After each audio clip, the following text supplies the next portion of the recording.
Hi, I'm Nora. My sister shoved me out of my wheelchair in front of our classmates, then told everyone I fell because I was too weak. The teachers believed her. My own mother told me to stop making trouble. Her words stung like a betrayal, accusing me of fabricating pain to steal Clara's spotlight. And for a while I did. But that was the last time I stayed silent, because what she didn't know, what none of them knew, is that I kept everything. The napkin, the audio, the names, and 30 minutes ago they heard the truth play aloud in a room that finally couldn't look away. So tell me, have you ever been pushed so hard you stopped apologizing for standing back up? Before we dive in, let us know. What time are you listening to this? And where are you tuning in from? I read every comment. The first bell hadn't even rung when the hallways were already buzzing. It was one of those overcast mornings in Savannah where the clouds felt heavy but hadn't broken yet.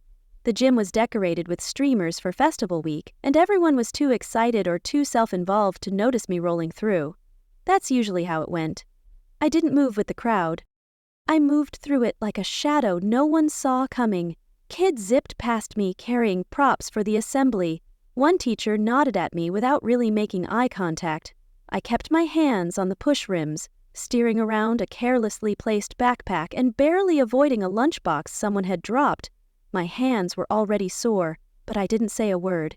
The ache in my palms mirrored the quiet rage building inside, ignored by everyone around me. They'd asked me to help fold napkins.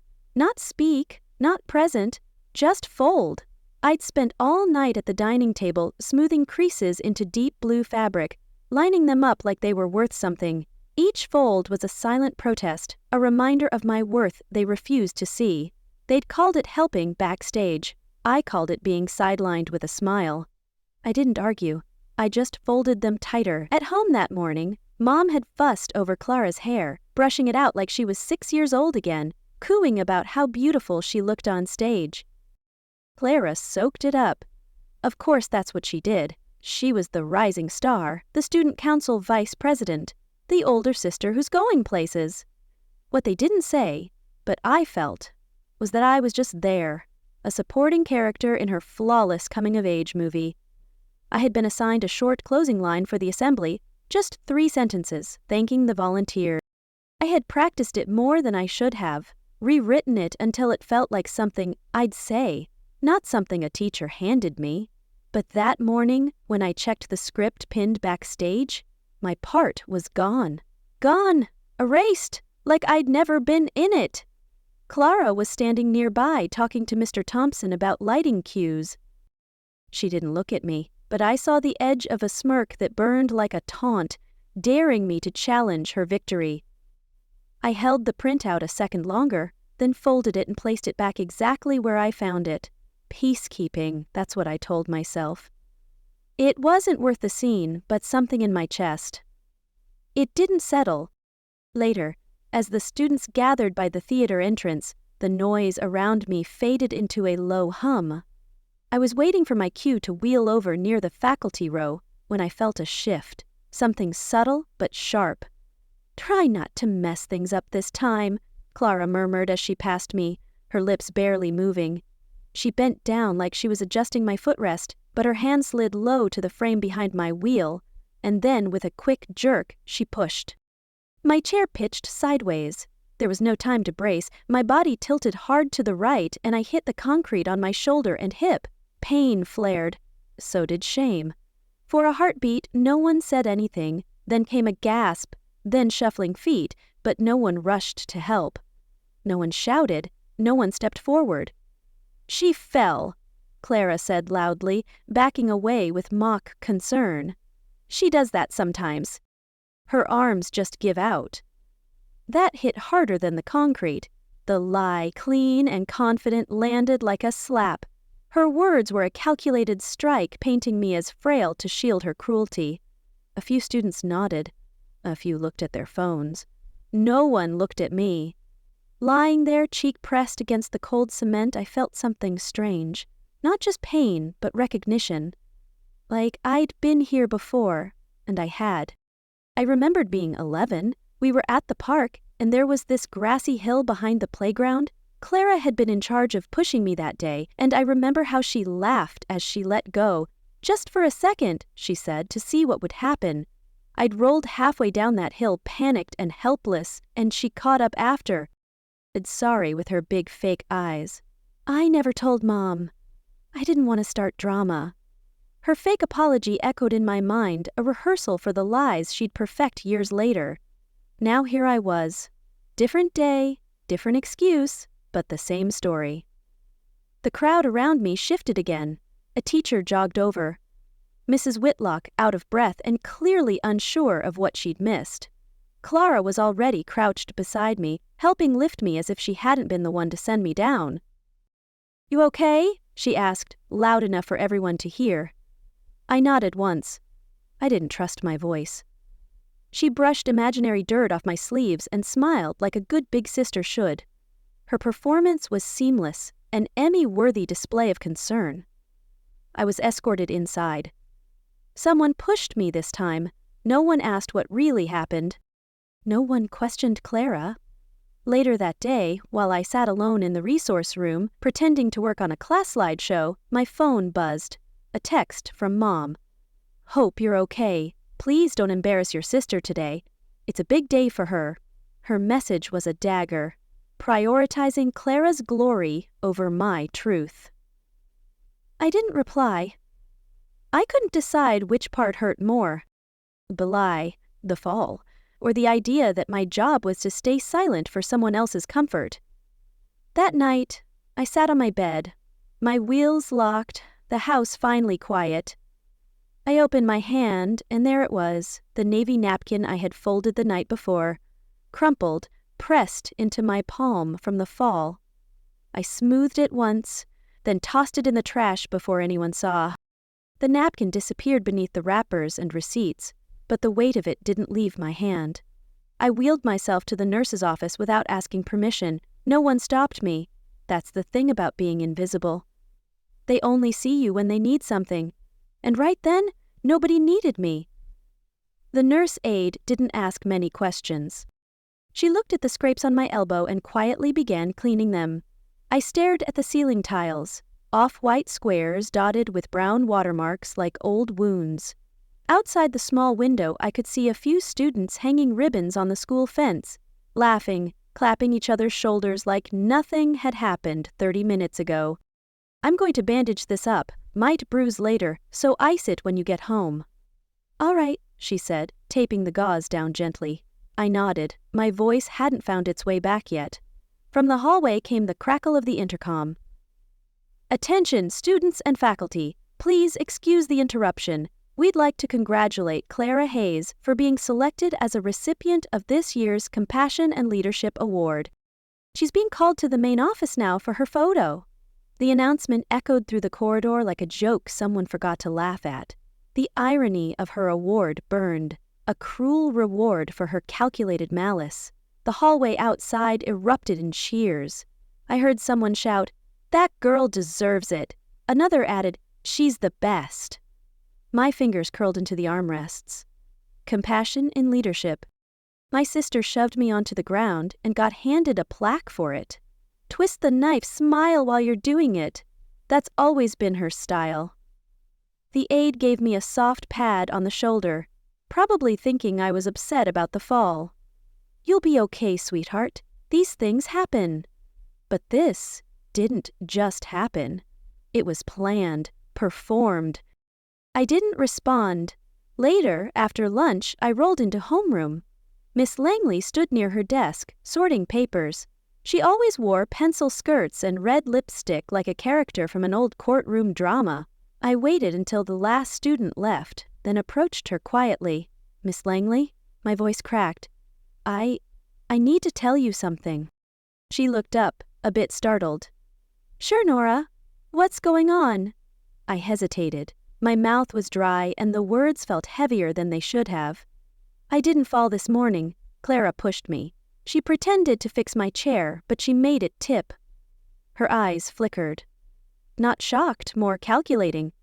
"Oh, well." She looked down, then back up with a tight smile.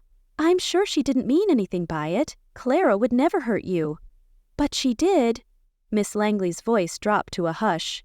"Maybe you just lost balance. These things can feel blurry. It's a big week for the school and tensions are high. Let's not blow something out of proportion." Her dismissal was a gut punch, another adult choosing Clara's charm over my reality. Right there it was. "Twist S3, a polite way of saying, sit back down. Don't make trouble." She turned back to her paperwork. I just sat there staring at her back. Later, I opened my school assess laptop in the library, drafted an email to the counselor, typed out everything. What happened this morning, what Clara had done before, even the deleted line from the ceremony script. I had it all down, every detail, but my thumb hovered over the send button for too long. What if they didn't believe me either? I hit delete. The screen went blank.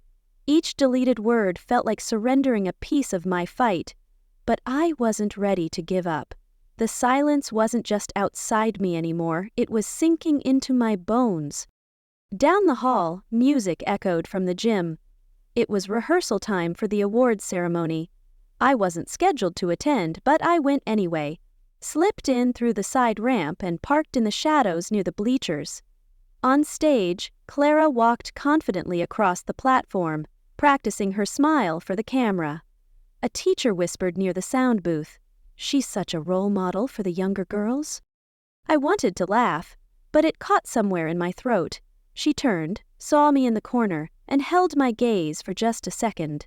Then she smiled, a smile that said, "You know what I did, but you won't say a word. Not one hair out of place. Not one crack in her mask. They were applauding the version of her they wanted to see. The one who held doors, who led team meetings, who folded her hands perfectly during assemblies. Not the girl who knew exactly how hard to push before the world looked away. I rested my hand on the armrest of my chair and tightened my grip. Maybe no one else would remember what happened, but I would. And I started by remembering what she did the last time. It wasn't the fall itself that stuck in my memory. It was the way she smiled after. The same smile I saw again yesterday in that gym. Calm, untouchable. That wasn't new. I was 10 when it first happened. We were at a family resort near Lake Oconee. My mom had booked the place because of some group discount she got through the church. Clara had begged to share the big room with a view of the lake. I got the cot near the window unit that hummed all night. The morning we visited the pool, I stayed on the side like always. I liked the sun but not the noise. My legs ached that day. I remember that much. I was sipping a juice box, just watching when Clara appeared behind me. "Come closer," she said. "You can dip your feet." I shook my head. "Oh, come on. Don't be such a downer."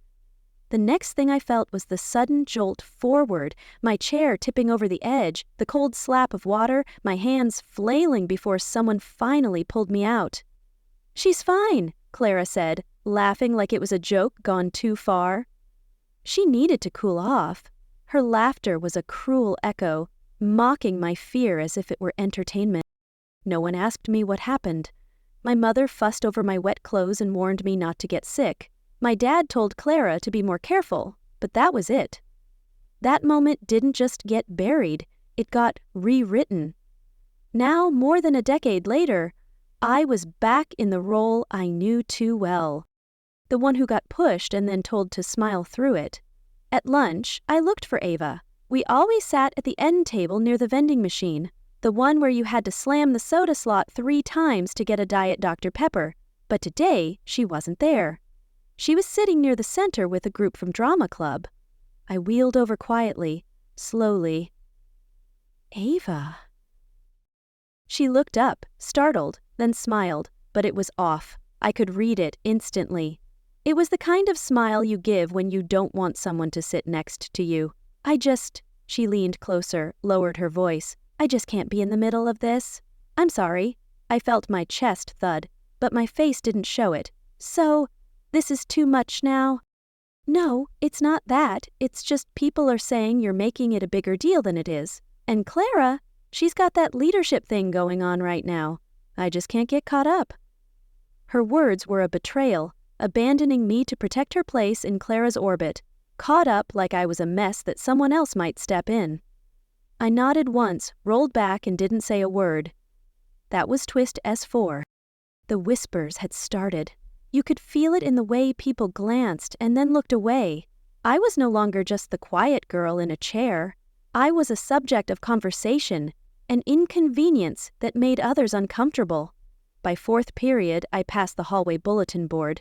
The digital screen was running a slideshow titled Festival Week, a celebration of spirit and service. Photos from the last few days flipped one by one, decorating the courtyard, hanging lights. The group shot with volunteers. I'd been there.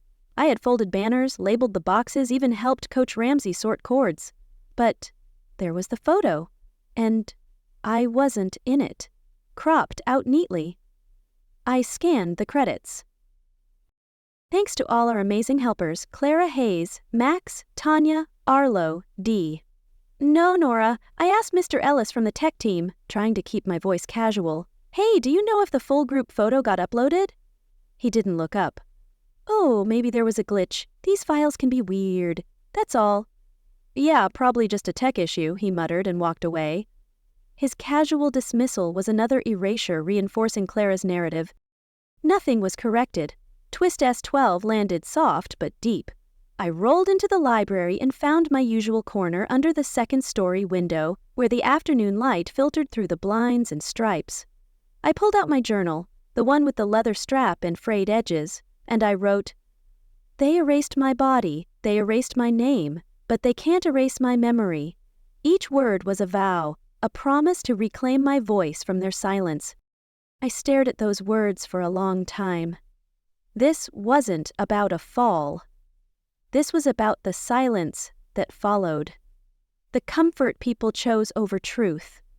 The way they'd rather believe someone like Clara, poised, smiling, camera ready, than confront the idea that someone like her could be cruel. It was about a system built on pretending things didn't happen. About what happens when the ones who are supposed to see choose not to. When I returned to my locker later, Clara was walking by with a pack of students trailing behind her. One of them laughed too loudly. Another clapped her shoulder. She looked like she belonged in a high school movie. Our eyes met. She didn't even flinch. That was her power. She didn't need to explain or deny. She just had to keep moving forward as if nothing had happened and let the world fill in the blanks for her. But I wasn't blank. You're not the only one who remembers things, I whispered under my breath. That night after dinner, I sat in my room with the lights low. My mom was downstairs watching a crime show, the kind where the detective always figures it out with 10 minutes left. I reached under my desk and pulled out a dusty box taped on the sides, corners soft from age. Inside were old notes, birthday cards with crossed-out names, crumpled drawings, a plastic hairpin I'd once worn to a school recital where Clara had accidentally tripped me backstage, things no one else thought mattered. Each item was a scar, a reminder of her relentless campaign to diminish me. But I had remembered them. It's time I remembered everything, I whispered, pulling the lid all the way off. But I wasn't the only one holding on to a memory that hurt. That night, I stayed up well past midnight. The box of scraps and photos sat open beside me. I journaled without thinking. Stream of consciousness writing, the kind I hadn't done in years. As the ink soaked the page, memory after memory unspooled. Not just Clara's acts, but the dismissals that came after. "Huh, she didn't mean it," they'd say, or worse, "You're too sensitive." I wrote down every instance I could remember. Times she pinched me under the table, then smiled sweetly at our grandmother. The day she told our Sunday school teacher I had cheated on a memory verse, even though I hadn't. She cried on cue. I was pulled out of class. These weren't childhood pranks. They were rehearsals. The next morning I arrived at school early. It wasn't intentional. My mom had to leave for her librarian job early, so I got dropped off just as the sky was still gray-blue. The hallways were quiet, cold, As I turned the corner past the east stairwell, I heard the scrape of metal against tile. Mr. Henry Tate, the school janitor, was crouched down, adjusting a loose tile near the water fountain. He looked up when he saw me, nodded once. I gave a small smile, ready to roll past him, like usual, when he spoke. "I saw what happened," he said. I paused. His voice was low, not uncertain, not questioning, just steady. That day, near the theater doors, I was emptying trash by the side lot. I saw your sister touch the chair. Then I saw you fall. My hands stiffened on my wheels. I tried to tell myself it wasn't what it looked like, he went on. But it wasn't the push that convinced me. It was the way you got back in that chair like it wasn't the first time. Twist S5 didn't hit me like a blow. It settled into my spine. He stood up slowly, brushing his pants off. No one's ever asked me what I saw. They never do. I looked at him. He wasn't angry, he wasn't pitying. He was just watching. "Why are you telling me now?" I asked. He shrugged. "You looked like someone who finally needed to hear it." His words were a lifeline, pulling me from the isolation Clara had forced upon me. That stayed with me all day. After classes, I went home and tried to distract myself with reruns on TV, but they buzzed in the background like static. I pulled out my phone and scrolled through old photos, family events, school projects, holidays where Clara was always front and center. If I was in the frame, I was usually to the side or blurry. A little after 8:00 p.m., my phone buzzed. Aunt Lila. I hesitated, then picked up. "Hey, honey," she said warmly. "Just checking in. Your mom mentioned you had a little tumble." I tried not to sigh. "Yeah, something like that." There was a pause. "She didn't do something again, did she?" I froze. "Wait, what?" Aunt Lila exhales on the other end. "I probably shouldn't say anything, but when I visited y'all that summer before your 10th birthday, Clara told your parents I broke your mom's necklace. I didn't. I'd never touch her things. But your mom believed her. I got sent home early. Why would she do that? She always knew how to cry just right. Make people feel like they had to take her side. You know what I mean?" "Yes, God, yes." Twist S10 was like a hidden thread pulled loose. It unraveled more than just one memory. "Sweetheart," Lila added, her voice softer. "She's had this in her for a while. Don't let it twist you into knots." Her warning was a spark, igniting my resolve to expose Clara's deceit. But it already had. After we hung up, I sat alone in the dim kitchen. The hum of the fridge the only sound. This wasn't about one fall. This wasn't even about Clara. This was about power and the way it cloaked itself in charm. About how people didn't want to confront uncomfortable truths if it meant disrupting the stories they liked better. I took out a legal pad from the drawer and started listing names. Daryl Green, publicly called out for cheating on a quiz, even though the teacher later found the grading error. Jasmine Cole, humiliated on stage when her mic was cut halfway through her solo. Rachel Kim, assigned to the alternate debate team. Despite winning more practice rounds than the lead speaker, each one of them had been subtly erased just like me. And each time the room moved on, I wasn't just a victim. I was sitting inside a system that made room for this. At midnight, I opened my laptop. My fingers hovered over the keyboard, then started typing. I created a folder and named it Things They Won't Talk About. Inside, I opened a fresh doc and titled it The Fall. I wrote every detail. No embellishments, just truth. The way her fingers touched the back of my chair. The faint sound of rubber tires scraping sidewalk. The gasp from the girl in the hoodie who turned away. I didn't send it, but I saved it, and I read it again. Once, twice. Then I highlighted one line and bolded it. Sometimes, the quiet ones remember best. The words were a battle cry, a promise to shatter the lies that protected her. The school didn't know it yet, but I was done being quiet.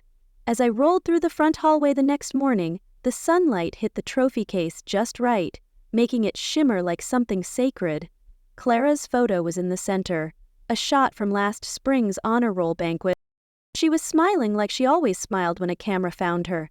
Perfect teeth, head tilted, no hint of cruelty behind the glass. Beneath the glass, someone had left a single yellow carnation. At first I thought it was meant for her, but the tag beneath read, "In memory of Mrs. Halverson, 1962-2022. It wasn't for Clara, but somehow the world still revolved around her image. Back home earlier that morning, I'd stood in the kitchen with my mom, the clink of her spoon stirring her coffee, the only sound between us. I wanted to speak. I had rehearsed it in my head, how to bring it up without sounding accusatory. "Something happened with Clara," I finally said. She didn't even look up, just kept stirring, then set the spoon down with a tired clink. "Just let it go, honey. Don't make it harder for her." She said it like Clara was the one struggling. Her refusal to see my pain was a quiet violence, siding with Clara's facade. Twist S9 wasn't loud. It didn't come with screaming or slamming doors. It was the quiet certainty that even your mother would rather not see you. By the time I got to school, that ache had folded itself into something colder, something harder to shake. The day dragged. In English class, Ava's name was missing from the group project roster. I asked the teacher what happened. "Oh, she's been moved to Miss Barton's group," she said casually, flipping pages. "Apparently she requested it. It shouldn't have hurt, but it did." At lunch, I sat alone again. The cafeteria felt louder than usual. Forks clanged, shoes squeaked, trays slammed. Across the room, Ava laughed at something another girl said. She looked over once, briefly, then dropped her gaze to her plate.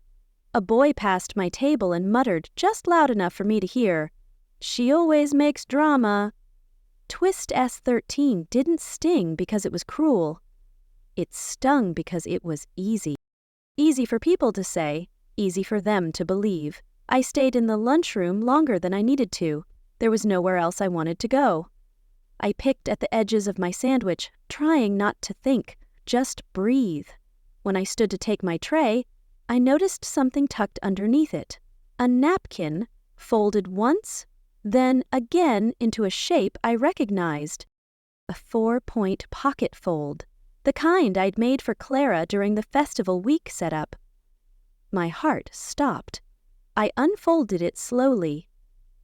"You were right, I saw it too. She shoved you." Twisters were scattered across several floors. I could hear, like a beam of sun through thick fog. Someone else had seen. Someone else had known.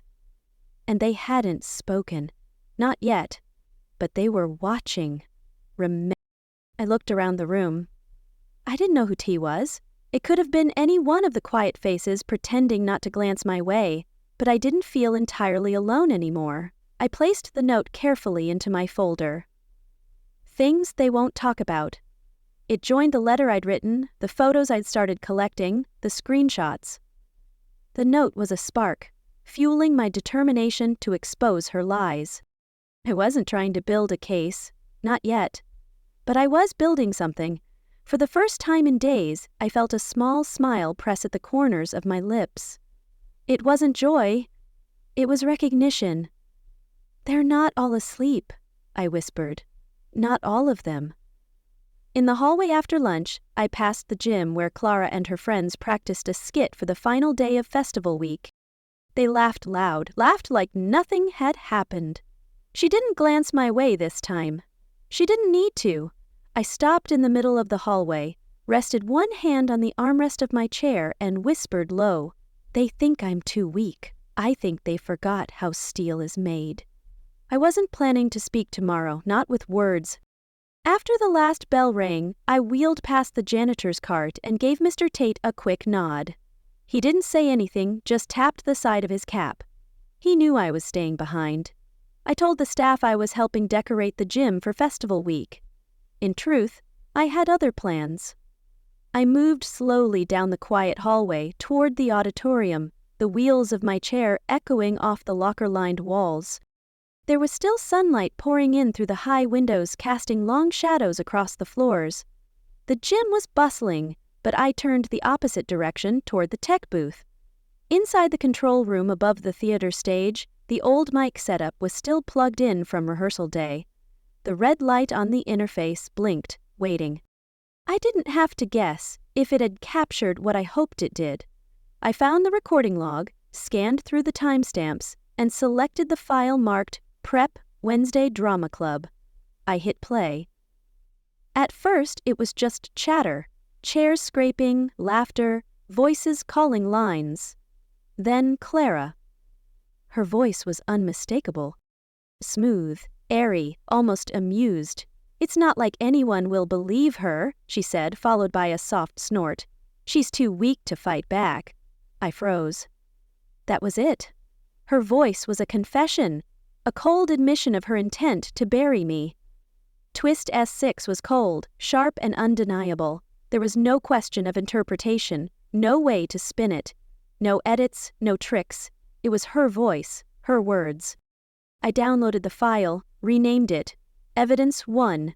Then I closed the laptop carefully. I stayed still for a long moment, staring at the stage below. My hands weren't trembling, not anymore. The walk, roll back to my locker was slower, but not because I was stalling. I wanted to breathe this part in, the moment before the mask slips. The hallway was nearly empty now, only a few scattered sounds of lockers slamming, feet shuffling. Then I saw her, Clara. She stood at my locker with her back turned, fumbling with the combination. She didn't expect me to catch her there. When she turned and saw me coming, she jumped slightly, then gave a tight smile. "Oh," she said, holding up my notebook like it was some kind of discovery. "I thought I left my pen in here, from last week." There were no pens in her hand, just the notebook where I kept sketches of napkin folds, annotations about festival week tasks, and the list of dates I'd started logging every time something like this had happened. Her nervous grip on my notebook betrayed her fear of what I might have uncovered. Twist S15 wasn't loud either, but this time I didn't freeze. I held her gaze. She blinked first. "Thanks," I said evenly, "but I've already backed it all up." Her smile cracked just slightly. Then she set the notebook down and walked away, arms crossed like the hallway air had suddenly gone cold. I didn't call after her. Didn't need to. That evening at home, I laid everything out across my bed, laptop open to the audio file, journal beside it, sketchbook, screenshots, a list of names. Mine wasn't the only one. A classmate mocked for her stutter. A boy excluded from a group project because he used a cane. A student who left mid-semester after weeks of isolation. We were different, but the pattern was the same. Clara didn't create the system, but she knew how to thrive inside it. I stared at my phone, thumb hovering over the email icon. I could send it to the principal. I could upload it, blow it wide open.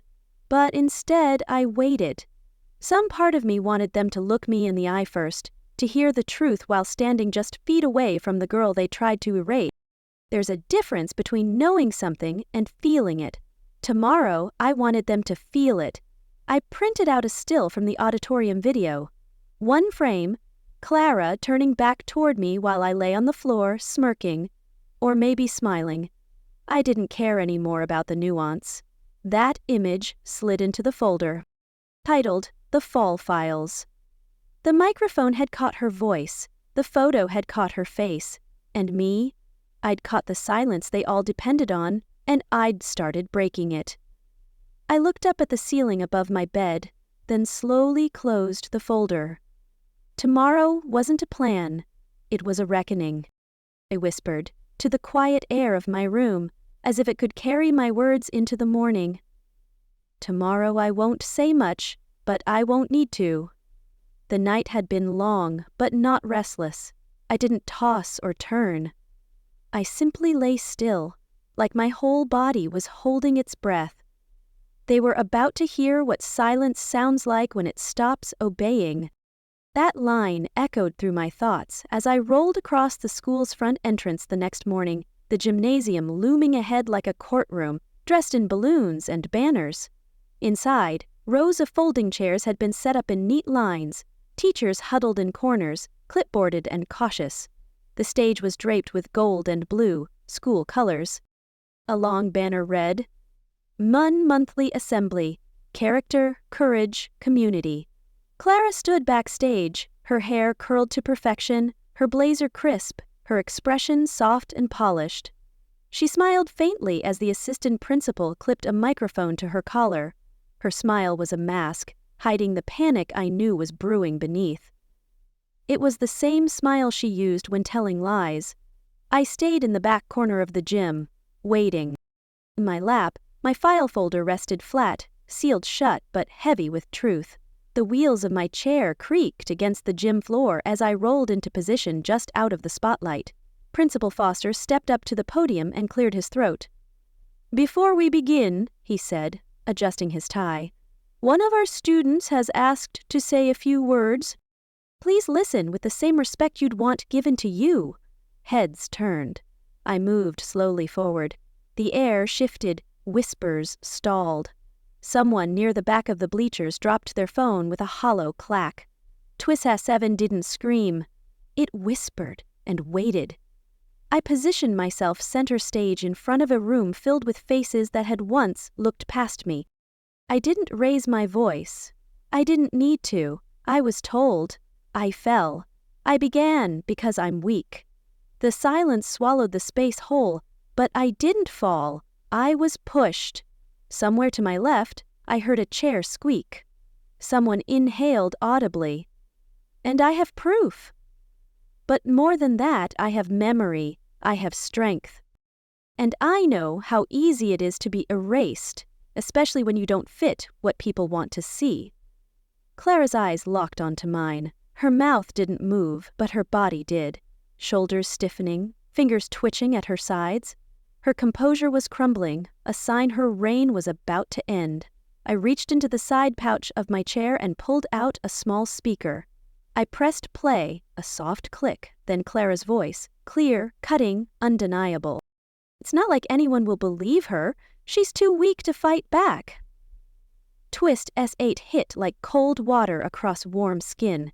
Gasps rippled across the bleachers like wind through dry leaves. One of the teachers near the back looked up from her clipboard, frozen. A girl sitting in the second row reached for her friend's hand and whispered, "Did she just?" Someone stood up. Clara tried to step forward, mouth open, but Miss Langley blocked her path. Not aggressively, just firmly, one hand, palm open. Not yet. I didn't wait for permission to finish. I closed the speaker, picked up the file. "That's all," I said simply, and then I turned. I didn't rush, I didn't stumble, I just wheeled myself off the stage because I wasn't trying to win the room. I was trying to remind it what the truth sounds like when you stop begging for it to be believed. At the edge of the hallway, just outside the gym doors, Taylor caught up with me. Their breath came fast, their eyes wide. "You did it," they whispered. "Not yet," I replied, but the silence cracked. "That's a start." We didn't say anything else. The noise in the gym behind us grew. No longer structured applause, but fragmented voices, confused, alert, some angry, some soft with doubt. As we passed the front office, I could still hear Principal Foster's voice. "Clara," he said low but stern, "we need to talk now." And he hadn't muted the microphone yet. The whole gym heard it. The hallway outside the principal's office was too quiet, the kind of quiet that wraps itself around your spine and waits. I sat there, my folder balanced on my lap, headphones in, but no music playing, just white noise. Enough to muffle the rustle of staff walking past. Enough to keep me from hearing Clara's voice through the walls. I wasn't sure if I wanted to. They'd called me down right after the assembly. I knew it wouldn't be over with just one audio clip. And I knew Clara better than anyone. If you cut off her spotlight, she'd just change costumes. Inside the office, muffled voices grew sharper. I could make out a few fragments now. Her voice calm and poised. I don't know what kind of editing software she used, but that audio wasn't real. There it was. "She's obsessed. I've tried to be patient, but she's made it impossible. Look at this." Papers rustled. This email. She sent this to someone in November. Said she'd make me pay one day. Her desperate lie was a final attempt to cling to her crumbling facade. Twist S16, a forged email. You could picture it without needing to see it, likely littered with enough vague threats to raise suspicion, but not enough to prove anything concrete. Clever. Cold. Principal Foster's voice came next. We take this seriously, Clara. Very seriously. But it's fake. Anyone can generate audio these days with a few clicks, you know that. She sounded almost indignant, almost desperate. And she hates me. She's always hated me. That's not a crime. There was a pause, then footsteps. The door opened. Nora, he said, please come in. I wheeled into the room slowly, spine straight. Clara sat across from him, legs crossed neatly, hands folded like she was in Sunday school. Her expression was carefully composed, but the tension in her jaw betrayed her. I understand you have more material to submit, Principal Foster said. I nodded once. Yes. I slid the folder across the desk and tapped the top. Time-stamped raw audio, security footage from the day before the fall. I never accessed any tech rooms or equipment. It was all captured from hallway mics. He looked through the documents, lips pressed tight. And, I added, I didn't send that email. She didn't flinch, but her nostrils flared just slightly. Foster studied the printed footage, then set it aside. Still, the question remains, who corroborates your story? Twist S17 walked through the door right on cue. Taylor. They didn't knock, just entered, clutching their phone like it held the weight of something holy. I do, they said. Clara turned pale. Taylor walked to the desk and held up their phone. This is from rehearsal day. I was filming on my own, just goofing off. I caught it. They pulled up the video. Clara walking behind me. A slight nudge, the sudden lurch, and the look, her smirk right after I hit the floor. You told me to delete it, Taylor said, eyes on her. I didn't. Clara opened her mouth, closed it again. She looked at Foster, then at me, then down at her lap. Silence. And not the kind I'd grown used to, the suffocating, helpless kind. This was silence with teeth, the kind that bites back. Foster took a breath, heavy. Clara, you're suspended until we can complete a full review. I'll be contacting district-level services. She finally reacted. You're suspending me, she snapped. For what? A nudge? That's it? He looked tired. For lying, for intimidation, for obstruction, for violating student trust? Our mother had arrived at some point during the exchange. I hadn't heard her walk in, but there she was, standing in the doorway. She looked at Clara, then at me, and for the first time I could remember, she didn't say a word to defend her. She just stood there, silent, hollow, no sides taken, no damage control, just the raw weight of realizing she didn't know either of us as well as she thought. Her silence was deafening, a confession of her complicity in... I didn't linger. I didn't want to gloat or win. I just turned and wheeled out of the office. The hallway was busier now, but I moved through it quietly. Nobody stopped me. A few students looked up, their expressions a mix of curiosity and recognition. I passed the main trophy case, my reflection caught in the glass beside Clara's photo. No medal around my neck, no plaque, no flowers, but I was whole. And this time, I hadn't needed anyone's permission to be. Back at my locker, I reached for the dial, but paused. There, taped to the front, was a napkin, folded perfectly, shaped like a leaf. No name, no note. But I didn't need one.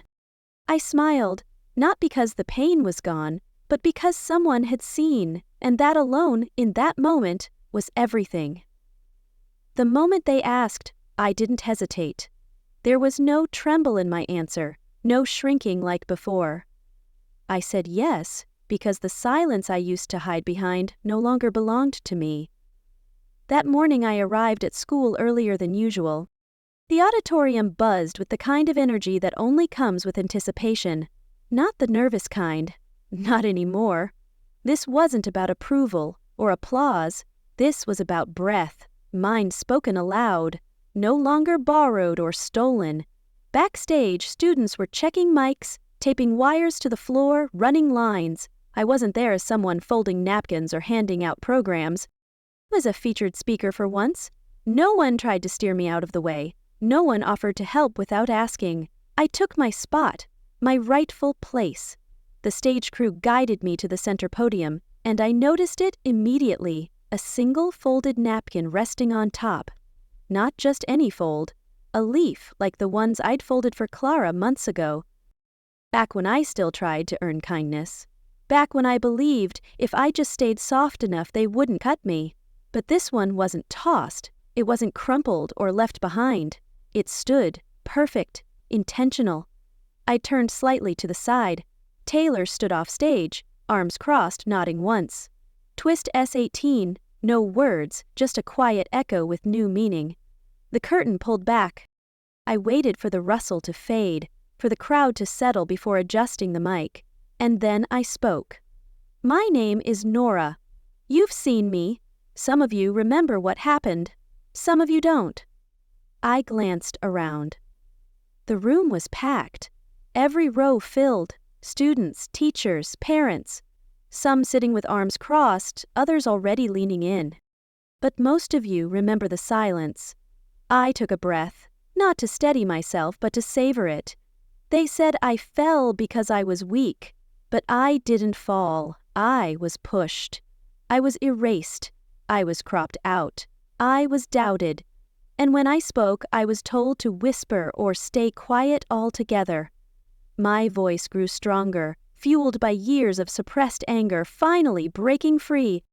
I looked toward the front row, where Principal Foster sat next to my mother. She didn't look away. She didn't nod either. She just listened. But strength doesn't always shout. Sometimes it rolls. Sometimes it breaks before it bends, and sometimes it folds napkins no one will use. Sometimes it shows up anyway. My voice didn't rise. I didn't shout. You pushed me, but I didn't fall.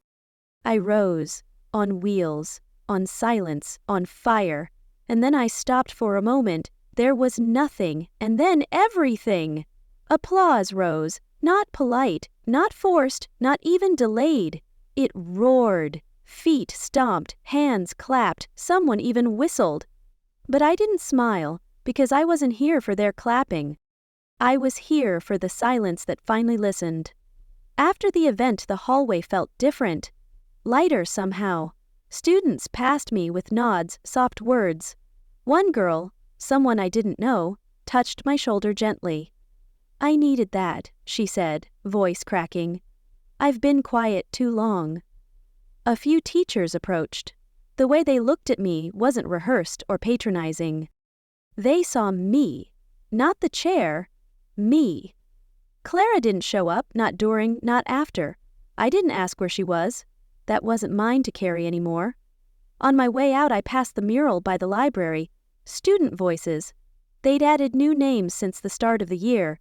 And there it was. Nora. Spelled right, centered, proper. No photo, no spotlight, just a name. And this time that was enough, because I didn't need to be celebrated, I just needed to be counted. And I was. They called it a fall. But this was how I rose.